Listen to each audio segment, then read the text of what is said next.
আমরা সকলে মিলে আমাদের প্রিয় মাতৃভূমিকে, বাংলাদেশকে সত্যিকার অর্থেই একটি বাসযোগ্য, উন্নত ও গণতান্ত্রিক রাষ্ট্রে পরিণত করি।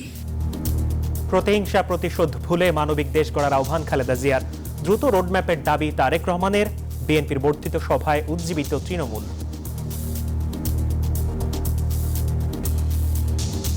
রাজপথে যারা ছিল পরীক্ষিত ত্যাগী কর্মী, তাদেরকে সর্বোচ্চ মূল্যায়ন করে আমাদের আগামী দিনে রাষ্ট্র পরিচালনা করতে হবে। দেশ আমাদের থেকে একটা ভালো সুসংগঠিত সরকার দেখতে চাচ্ছে, সেই প্রক্রিয়াতে আমরা এগোতে চাচ্ছি।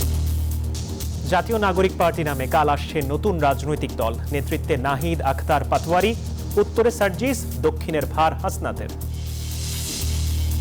মধুর ক্যান্টিনে হট্টগোলের ঘটনায় আবু বাকেরের দুঃখ প্রকাশ। ৩ সদস্যের তদন্ত কমিটি আন্দোলন থেকে সরে এলো বেসরকারি বিশ্ববিদ্যালয়। দেশের প্রয়োজনে সেনা সদস্যদের সর্বোচ্চ ত্যাগের আহ্বান সেনাপ্রধানের। ভোরে ঢাকার 4 থানায় আকস্মিক পরিদর্শনে স্বরাষ্ট্র উপদেষ্টা। বাজার তদারকিতে ভোক্তা অধিকারকে পাত্তা দেন না ব্যবসায়ীরা, অভিযোগ ডিজির। রমজানে পণ্য সরবরাহ স্বাভাবিক থাকার আশা। ইউক্রেনকে আর নিরাপত্তার নিশ্চয়তা দিতে চান না ট্রাম্প। গাজায় যুদ্ধবিরতির ভবিষ্যৎ নির্ধারণের ভার দিলেন তেল আবিবের হাতে। স্বাগত নিউজ 24 সংবাদে, আপনাদের সাথে আছি আমি মাহমুদুল হাসান। দেখছিলেন সংবাদ শিরোনাম, এবার বিস্তারিত। প্রতিহিংসা প্রতিশোধের বদলে সুন্দর বাসযোগ্য মানবিক বাংলাদেশ গড়ে তোলার আহ্বান জানিয়েছেন বিএনপি চেয়ারপারসন খালেদা জিয়া। বিএনপির বর্ধিত সভায় লন্ডন থেকে ভার্চুয়াল মাধ্যমে যুক্ত হন তিনি। বলেন, দেশ এক সংকটময় সময় অতিক্রম করছে। ফ্যাসিবাদের চক্রান্ত ষড়যন্ত্র মোকাবিলায় দলীয় নেতাকর্মীদের ঐক্যবদ্ধ থাকার নির্দেশ দেন তিনি। বর্ধিত সভায় দলীয় প্রধানের বক্তব্যে অনুপ্রাণিত নেতাকর্মীরা। অনেকটা আকস্মিকভাবেই দলের বর্ধিত সভায় বক্তব্য রাখেন বিএনপি চেয়ারপারসন খালেদা জিয়া। অনলাইনে দলীয় প্রধানকে দেখতে পেয়ে আবেগাপ্লুত উপস্থিত হাজার হাজার নেতাকর্মী। আপনারা আবার একসাথে ফ্যাসিস্ট মুক্ত বাংলাদেশে একত্রিত হতে পেরেছেন। বক্তব্যের শুরুতেই জুলাই বিপ্লবের নিহতদের প্রতি শ্রদ্ধা জানান খালেদা জিয়া, সমবেদনা জানান আহতদের প্রতি। জুলাই আগস্টের ফ্যাসিবাদী শাসকদের নির্মম ভয়াবহ দমন নীতির কারণে গণহত্যায় যারা শহীদ হয়েছেন তাদের প্রতি আমি শ্রদ্ধা জানাচ্ছি। সংক্ষিপ্ত বক্তব্যে দেশের সামগ্রিক অবস্থা নিয়ে কথা বলেন বিএনপি চেয়ারপারসন। বলেন, দেশের সংকট চলছে, তাই দ্রুত সংস্কার শেষ করে নির্বাচন দেয়া দরকার। জনগণের প্রত্যাশা, রাষ্ট্র মেরামতের ন্যূনতম সংস্কার দ্রুত সম্পন্ন করে গণতান্ত্রিক ব্যবস্থায় ফিরে যাওয়ার জন্য সকলের কাছে গ্রহণযোগ্য একটি নির্বাচন অনুষ্ঠান সম্পন্ন করা। ঐক্যবদ্ধভাবে পরিস্থিতি মোকাবেলা করতে দলীয় নেতাকর্মীদের প্রতি আহ্বান জানান বিএনপি চেয়ারপারসন। বলেন, এমন কোনো কাজ করা যাবে না যাতে এতদিনের আত্মত্যাগ নষ্ট হয়। আপনারা শহীদ প্রেসিডেন্ট জিয়াউর রহমানের আদর্শে আরো উজ্জীবিত হয়ে আগামী নির্বাচনে সাফল্যের জন্য ঐক্যবদ্ধভাবে কাজ করবেন।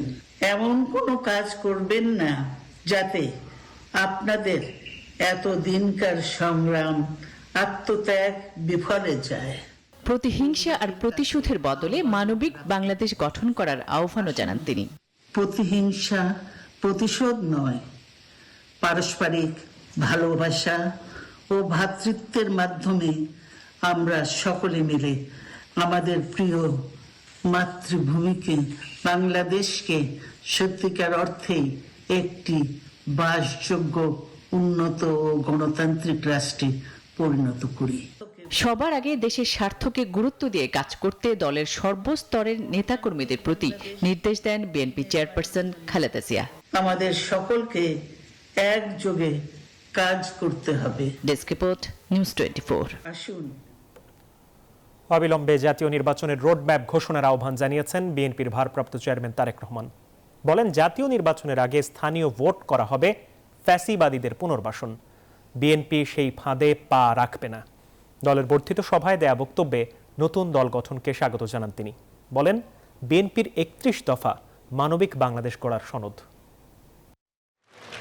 বর্ধিত সভার প্রথম সেশনে স্বাগত বক্তব্য রাখেন বিএনপির ভারপ্রাপ্ত চেয়ারম্যান তারেক রহমান। প্রায় 27 মিনিটের বক্তব্যে রাজনীতি, অর্থনীতি, পররাষ্ট্রনীতি সহ নানা ইস্যুতে কথা বলেন তিনি। জাতীয় নির্বাচনকে সামনে রেখে নানা দিক নির্দেশনা দেন দলীয় নেতাকর্মীদের প্রতি। আশা করি আপনাদের বক্তব্যে সেই বিষয়গুলো উঠে আসবে। বলেন, পরিস্থিতি দেখে মনে হচ্ছে বাজার ও আইন শৃঙ্খলার উপর নিয়ন্ত্রণ নেই সরকারের। জাতীয় নির্বাচনের আগে স্থানীয় নির্বাচন করা হবে ফ্যাসিবাদীদের পুনর্বাসন করা। আর কোনোভাবেই এই পাতা ফাঁদে পা দিবে না বিএনপি। দ্রুত জাতীয় নির্বাচনের রোডম্যাপ ঘোষণা করতে অন্তর্বর্তী সরকারের প্রতি আহ্বান জানান তারেক রহমান। সরকার যেখানে বাজার পরিস্থিতি কিংবা আইন শৃঙ্খলা পরিস্থিতির নিয়ন্ত্রণে কাঙ্ক্ষিত সাফল্য অর্জন করতে পারছে না, সেখানে জাতীয় নির্বাচনের আগে স্থানীয় নির্বাচন অনুষ্ঠানের নামে কেন দেশের পরিস্থিতি আরো ঘোলাটে করতে চাইছে, এটি জনগণের কাছে বোধগম্য নয়। অন্তর্বর্তীকালীন সরকারের প্রতি আহ্বান, সারা দেশে গণহত্যাকারীদের দোসর মাফিয়া চক্রকে পুনর্বাসনের স্থানীয় নির্বাচন অনুষ্ঠানের পরিকল্পনা থেকে সরে আসুন। অবিলম্বে আগামী দিনগুলোর জন্য অন্তর্বর্তীকালীন সরকারের সুনির্দিষ্ট কর্ম পরিকল্পনার রোডম্যাপ ঘোষণা করুন। তারেক রহমান বলেন, 31 দফা হচ্ছে সুন্দর বাংলাদেশ গঠনের সনদ। অঙ্গীকার করেন, ক্ষমতায় গেলে গণহত্যাকারীদের বিচার নিশ্চিত করবে বিএনপি। বিএনপি জনগণের কাছে প্রতিশ্রুতিবদ্ধ।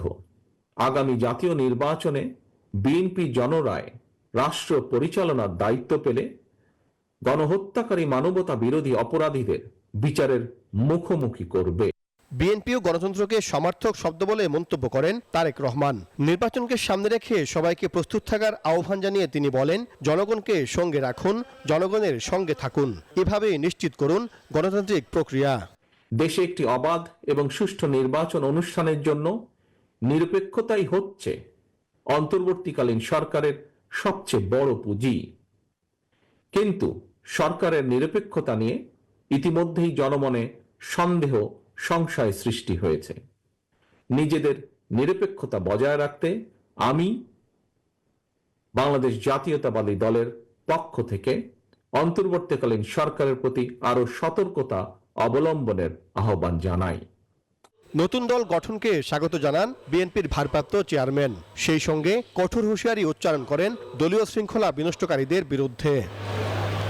এই বর্ধিত সভা থেকে সুষ্ঠু নিরপেক্ষ নির্বাচন আদায় এবং যে কোনো ষড়যন্ত্র মোকাবেলায় দলের মধ্যে ঐক্য ধরে রাখার আহ্বান জানান বিএনপির শীর্ষ নেতারা। একই সঙ্গে পরিবর্তিত প্রেক্ষাপটে দলের নেতাকর্মীদের দায়িত্বশীল ভূমিকা পালনের আহ্বানও জানান তারা। সাইফুল ইসলাম, নিউজ 24, ঢাকা। স্বৈরাচার আর ফ্যাসিস্ট হটিয়ে প্রথমবারের মতো মুক্ত পরিবেশে দলের হাইকমান্ডের কাছে নিজেদের দাবি উত্থাপন করলেন বিএনপির তৃণমূল নেতারা। আসন্ন জাতীয় নির্বাচনে ত্যাগীদের মূল্যায়ন, তরুণ ও মেধাবী নেতাদের তুলে আনা এবং হাইব্রিডদের সুযোগ না দেওয়ার দাবি ছিল তাদের মুখে। একই সঙ্গে নির্বাচনে কেন্দ্রীয় তৃণমূল নেতাদের ভূমিকা নিয়ে কেন্দ্রের নির্দেশনাও চান তারা। পরামর্শ দেন নতুন প্রেক্ষাপটে দলকে নতুনভাবে গড়ার। বিএনপির বর্ধিত সভায় তৃণমূলের ভাবনা তুলে ধরছেন মারুফা রহমান। রাজনৈতিক অঙ্গনের উত্তাল সময়ের মধ্য দিয়ে এগিয়ে চলা বিএনপি আজ এক অনন্য মুহূর্তে উপনীত হলো, যেখানে তৃণমূল নেতাদের নিয়ে অনুষ্ঠিত হলো বর্ধিত সভা। নিত্য পরিবর্তনশীল পরিস্থিতির আবর্তে দলে ঐক্যের ভিত্তিকে মজবুত করতে নেতাকর্মীরা দৃঢ় সংকল্প নিয়ে একতাবদ্ধ হয়েছেন। জুলাই আগস্টের শহীদের রক্তের বিনিময়ে এই পরিবেশ সৃষ্টি হয়েছে। আমরা আশা রাখি ভারপ্রাপ্ত চেয়ারম্যান মহোদয় আমাদের ঐক্যের ব্যাপারে বলবেন।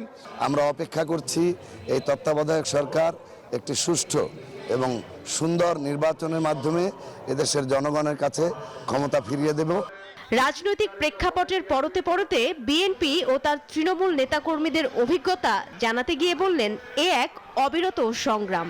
দিন শেষে তারা চান কেন্দ্র যেন তাদের ধারণ করে, বিপদে পাশে দাঁড়ায় দায়িত্ব নিয়ে। যারা মাঠে কর্মী ছিল দীর্ঘদিন, যারা নির্যাতনের শিকার হয়েছে, যারা বঞ্চনার শিকার হয়েছে, তারা যেন সঠিক মূল্যায়িত হয়। সামনের নির্বাচনে বিএনপি বিজয়ী হবে এবং গণতন্ত্রের মা দেশনেত্রী বেগম খালেদা জিয়া ও তারেক রহমানের মাধ্যমে এদেশের মানুষের তার প্রত্যাশা পূরণ হবে। বর্ধিত সভায় আগত তরুণ নেতাদের বার্তাও ছিল স্পষ্ট। আমাদের বার্তাটা সিম্পল হবে যে আন্দোলনের ফসল আমরা এখন তুলে এনেছি, আমরা সফল হয়েছি। এখন দেশ আমাদের থেকে একটা ভালো সুসংগঠিত সরকার দেখতে চাচ্ছে, সেই প্রক্রিয়াতে আমরা এগোতে চাচ্ছি। রাজপথে যারা ছিল পরীক্ষিত ত্যাগী কর্মী তাদেরকে সর্বোচ্চ মূল্যায়ন করে দেশের স্বার্থকে অগ্রাধিকার দিয়ে জনগণের প্রত্যাশাকে ফোকাস রেখে আমাদের আগামী দিনে রাষ্ট্র পরিচালনা করতে হবে। দীর্ঘদিন পর দলের চেয়ারপারসন খালেদা জিয়ার ভার্চুয়াল বক্তব্য নতুন প্রেরণা জুগিয়েছে তৃণমূল নেতাকর্মীদের। আর ভারপ্রাপ্ত চেয়ারম্যান তারেক রহমানের দিক নির্দেশনা সামনের দিনগুলোতে নেতাকর্মীদের মাঝে জাগাবে নতুন আশা। বিএনপির এই বর্ধিত সভাকে একটি যাত্রাবিন্দু হিসেবে দেখছেন দলটির বিভিন্ন স্তরের নেতাকর্মীরা। তারা বলছেন জুলাই গণঅভ্যুত্থানের চেতনা এবং ৩১ দফার প্রস্তাবনাকে সমন্বয় করেই তারা আগামী নির্বাচনের পথে জনগণের দোরগোড়ায় যেতে চান। তারই যাত্রা শুরু হলো আজকের এই বর্ধিত সভা থেকে, বলছিলেন এখানে আগত নেতাকর্মীরা। মারুফা রহমান, নিউজ 24, পার্লামেন্ট এলডি হল, ঢাকা।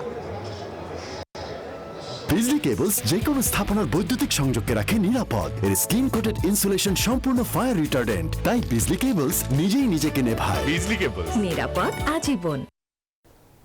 সংসদ প্রাঙ্গণে কার আত্মপ্রকাশ করছে নতুন রাজনৈতিক দল। নতুন এই দলের নাম জাতীয় নাগরিক পার্টি, এনসিপি। দলের আহ্বায়ক হচ্ছেন নাহিদ ইসলাম, সদস্য সচিব আখতার হোসেন। বাকি দুই হেভিওয়েট নেতা হাসনাত আব্দুল্লাহ এবং সার্জিস আলমকে দেয়া হচ্ছে দক্ষিণাঞ্চল এবং উত্তর অঞ্চলের মুখ্য সংগঠকের দায়িত্ব।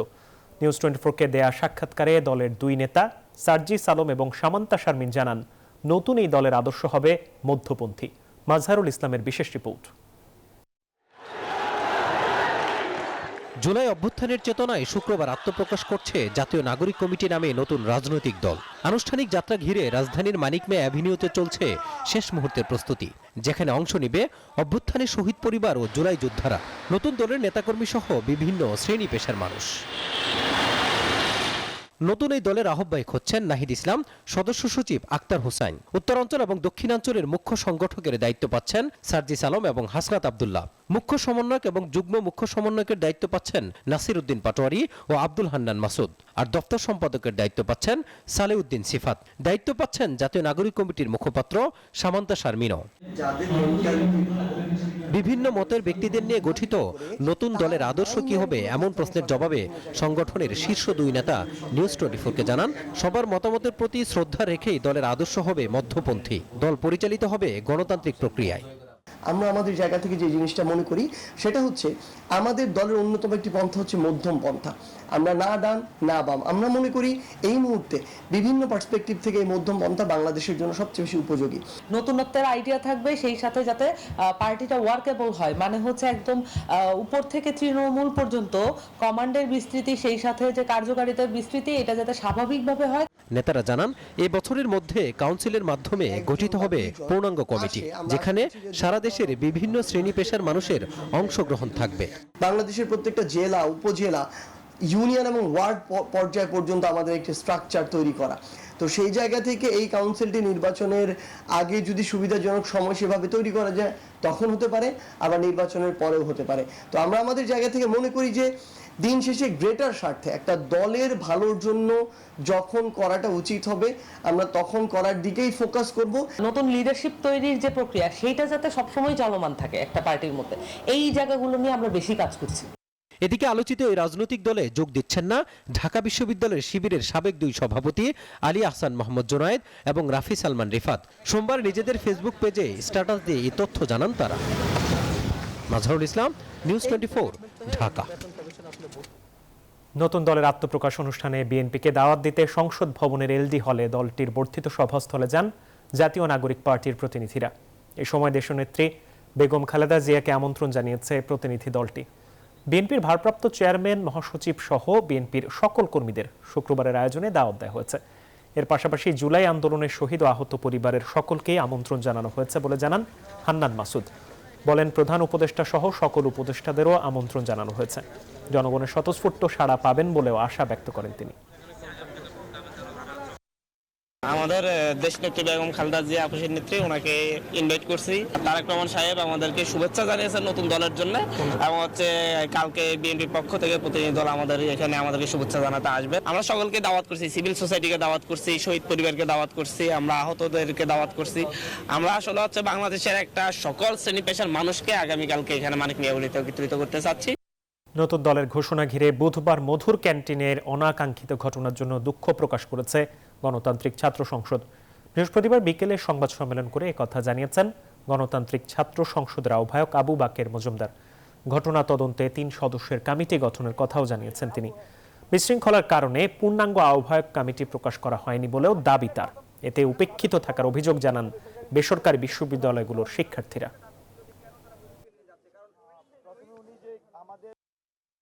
মানুষজন যে আশা আকাঙ্ক্ষা নিয়ে বাংলাদেশে এক দফা আন্দোলনে যোগ দিয়েছেন, হাসিনার মতো ফ্যাসিস্টকে ক্ষমতাচ্যুত করেছেন, এই যে মানুষের যে স্বপ্ন তৈরি হয়েছে, শিক্ষার্থীদের মধ্যে যে স্বপ্ন তৈরি হয়েছে, আমাদের বাংলাদেশ গণতান্ত্রিক ছাত্র সংসদ সেই স্বপ্ন বাস্তবায়নে কাজ করে যাবে। ধর্মবর্ণ নির্বিশেষে কিন্তু আমরা আমাদের পূর্ণাঙ্গ কমিটির তালিকাটি করি, কিন্তু দুঃখজনক হলেও সত্য, কালকে সেটি আমরা প্রকাশ করতে পারিনি। নিউজ 24 সংবাদ একটা বিরতি নিচ্ছি, সাথেই থাকুন। আবারও স্বাগত সংবাদে। জুলাই আন্দোলনে নিহতদের জুলাই শহীদ ও আহতদের জুলাই যোদ্ধা নামে অভিহিত করার সিদ্ধান্ত নেওয়া হয়েছে। এছাড়াও আন্দোলনের শহীদ পরিবার ও আহতদের দেয়া হবে আর্থিক অনুদান। বৃহস্পতিবার প্রধান উপদেষ্টার কার্যালয়ে অনুষ্ঠিত এক সভায় এই সিদ্ধান্ত হয়। প্রেস সচিব শফিকুল আলম বলেন, ছাত্র জনতার আন্দোলনে নিহত 834 জনের পরিবার এককালীন 30 লাখ ও আহতদের 5 লাখ টাকা করে অনুদান দেওয়া হবে। আহতদের বিষয়টি মানবিকভাবে দেখতে হবে বলে মন্তব্য করে প্রেস সচিব বলেন, যারা 2 চোখ হারিয়েছেন বা অঙ্গহানি হয়েছে তাদের পাশে দাঁড়াতেই ক্যাটাগরি করা হয়েছে। দেশের প্রয়োজনে সেনাবাহিনীর সকল সদস্যকে সর্বোচ্চ দায়িত্ব পালনে প্রস্তুত থাকতে বলেছেন সেনাবাহিনীর প্রধান জেনারেল ওয়াকারুজ্জামান। তিনি জানান, সেনাবাহিনীর অন্যান্য রেজিমেন্টের মতো ইনফ্যান্ট্রি রেজিমেন্টকেও আধুনিক ও শক্তিশালী করে গড়ে তোলা হবে। রাজশাহী থেকে মতিউর মর্তুজা তথ্যচিত্রে ডেস্ক রিপোর্ট। বৃহস্পতিবার সকাল 9:30টায় রাজশাহী সেনানিবাসের প্যারেড গ্রাউন্ডে বাংলাদেশ ইনফ্যান্ট্রি রেজিমেন্টের বীর কর্নেল অব দ্য রেজিমেন্টের অভিষেক অনুষ্ঠানে প্রধান অতিথির বক্তব্য রাখেন সেনাপ্রধান জেনারেল ওয়াকারুজ্জামান। এ সময় তিনি দেশের স্বাধীনতা সার্বভৌমত্ব রক্ষায় সেনা সদস্যদের সর্বোচ্চ দায়িত্ব পালন এবং প্রয়োজনে জীবন উৎসর্গ করার জন্য প্রস্তুত থাকার নির্দেশ দেন। আমি কর্নেল অব দ্য রেজিমেন্ট হিসেবে বাংলাদেশ ইনফ্যান্ট্রি রেজিমেন্টের আভিযানিক সক্ষমতা ও যুদ্ধ উপযুক্ততা বৃদ্ধির চলমান প্রক্রিয়াকে আরও বেগবান করব ইনশাআল্লাহ। যুব উপযোগী ও আধুনিক প্রযুক্তির যে কোনো প্রয়োজনীয় যুদ্ধাস্ত্র এবং সরঞ্জাম যোগান দেওয়ার ব্যাপারে আমি সর্বদা সচেষ্ট থাকব। প্রতিরক্ষা সক্ষমতা স্বয়ংসম্পূর্ণ ও আধুনিকায়নে সেনাবাহিনীতে আধুনিক অস্ত্র সংযোজন ও সেনা সদস্যদের দক্ষতা বৃদ্ধিতে নানামুখী পদক্ষেপ গ্রহণের কথাও জানান সেনাপ্রধান। কর্নেল অব দ্য রেজিমেন্ট হিসাবে আমি বাংলাদেশ ইনফ্যান্ট্রি রেজিমেন্টের প্রত্যেকটি সদস্যকে পেশাদার ও সুপ্রশিক্ষিত হিসাবে গড়ে তুলতে সর্বদা বদ্ধপরিকর। পেশাগত দক্ষতার পাশাপাশি একটা সুন্দর জীবনমানও আমাদের সকলের কাম্য। আমি যে কোনো কণ্ডালমুখী কার্যক্রম বাস্তবায়নের জন্য সর্বদা সচেষ্ট থাকব ইনশাআল্লাহ। এর আগে সেনাপ্রধান রাজশাহী সেনানিবাসের প্যারেড গ্রাউন্ডে বাংলাদেশ ইনফ্যান্ট্রি রেজিমেন্টের বীর কর্নেল অব দ্য রেজিমেন্টের অভিষেক অনুষ্ঠানে প্যারেড পরিদর্শন করেন। পরে তিনি বীর কর্নেল অব দ্য রেজিমেন্টের পদক গ্রহণ করেন। Desk report, news 24। আইন শৃঙ্খলা বাহিনীকে সবসময় সজাগ ও সতর্ক থাকার নির্দেশ দিয়েছেন স্বরাষ্ট্র উপদেষ্টা মোহাম্মদ জাহাঙ্গীর আলম চৌধুরী। বৃহস্পতিবার ভোরে রাজধানীর 4টি থানা পরিদর্শন করেন তিনি।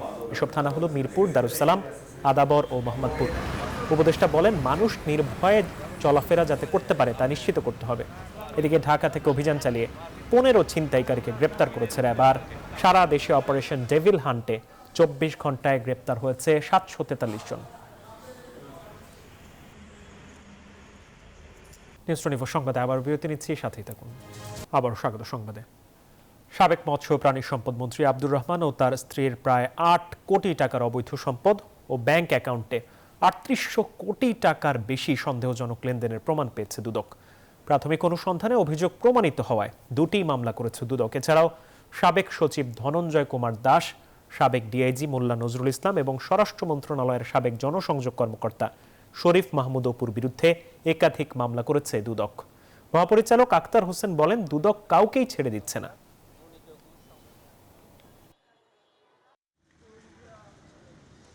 এবার অর্থ বাণিজ্য সংবাদ। বাজার তদারককারী সংস্থাকে পাত্তা দেন না ব্যবসায়ীরা, এমন অভিযোগ খোদ ভোক্তা অধিকার সংরক্ষণ অধিদপ্তর মহাপরিচালকের। নিজের অসহায়ত্ব প্রকাশ করে জানান, নিত্যপণ্যের দাম নিয়ন্ত্রণে চ্যালেঞ্জের কথাও। তবে আসন্ন রমজানে চাহিদা সম্পন্ন পণ্যের সরবরাহ দাম স্বাভাবিক থাকবে বলে আশা করে ভোক্তা অধিকার কর্তৃপক্ষ।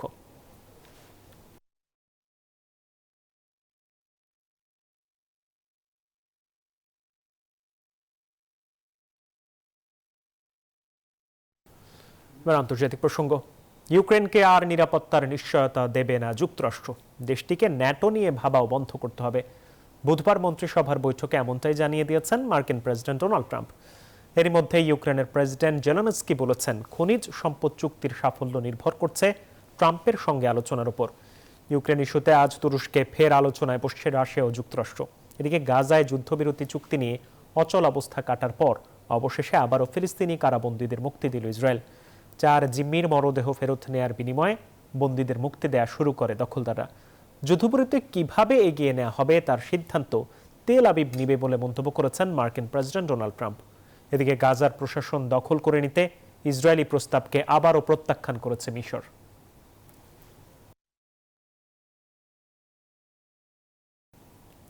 সময় হলো আরেকটা বিরতি, সাথেই থাকুন।